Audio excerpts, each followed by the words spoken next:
The only people who don't want to disclose the truth are people with something to hide.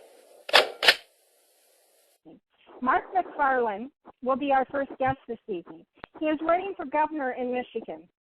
Mark has a very unique perspective of what it takes to run for our country, how to do it, and how to do it legally.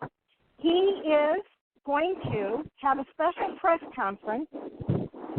He is going to go to Lansing, Michigan, to get his birth certificate out of the vault. It will be publicized and broadcasted by Mr. Volin himself. He would like to grab media attention with this by helping to bring to the light of the birth certificate. We also have, and I will be speaking to Mr. McFarland shortly, the media event will be Tuesday, January 28th at 2 p.m. at the Michigan Vital Records in Lansing, Michigan. I will speak to him shortly, but I'd also like to take just 1 minute to tell you about a very, very wonderful American patriot, Colonel Henry G. Riley of Patriots for America. He will be our guest tonight, and he will be discussing his Operation American Spring, the coming rally in Washington, D.C. on May 16th of 2014. He will be telling us what his plan is and why he's doing this.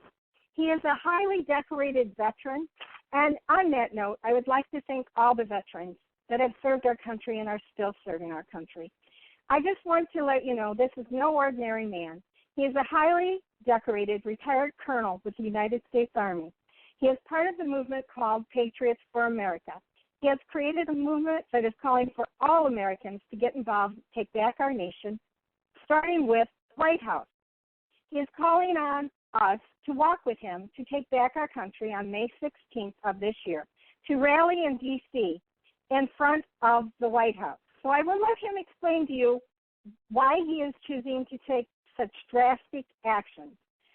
I'm just going to now go to Mr. McFarland, who can let us know what he is up to.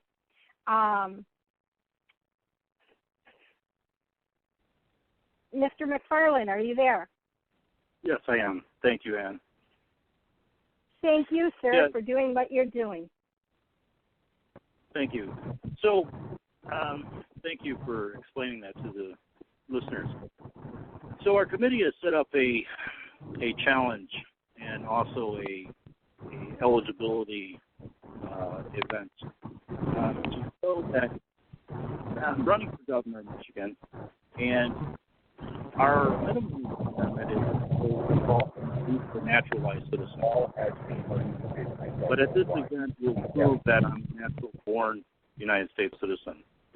What we'll do is we will have the director, Glenn Copeland, in Lansing, give a certified birth certificate, a copy, and release that to me. And at that time, he'll release it to me. I won't touch it. We'll open it up to the inspection of the media. They can view it and inspect it. And we will then challenge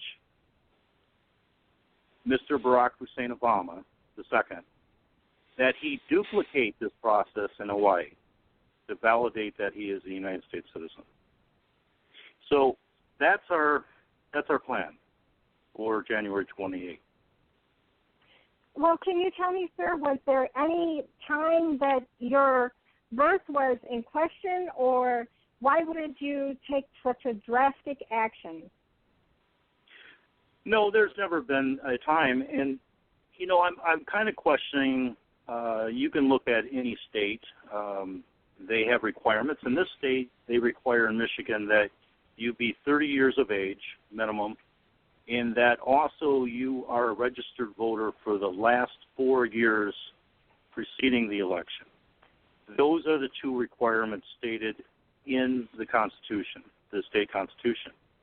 But kind of what I question is, our candidates in other states and Michigan, do they validate whether this individual is a U.S. citizen, either naturalized or native born?